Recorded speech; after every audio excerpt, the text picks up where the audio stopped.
জীবনটা কি জানেন? জীবনটা হইল সাধারণ আবার অসাধারণ। কেন বললাম এই কথা? কারণ দেখবেন আপনার জীবনে আপনাকে কেউ সাধারণ বলে ছুঁড়ে ফেলে দিয়েছে, আবার কেউ কেউ অসাধারণ বলে আপনাকে বুকে জড়িয়ে নিয়েছে। জীবনটাই এরকম।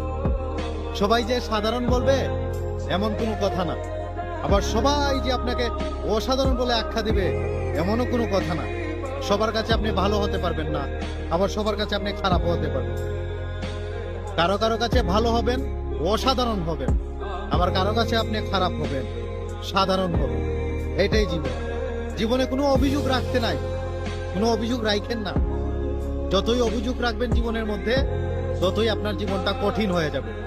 যেখানে অভিযোগ নাই সেখানেই জীবন অসাধারণ।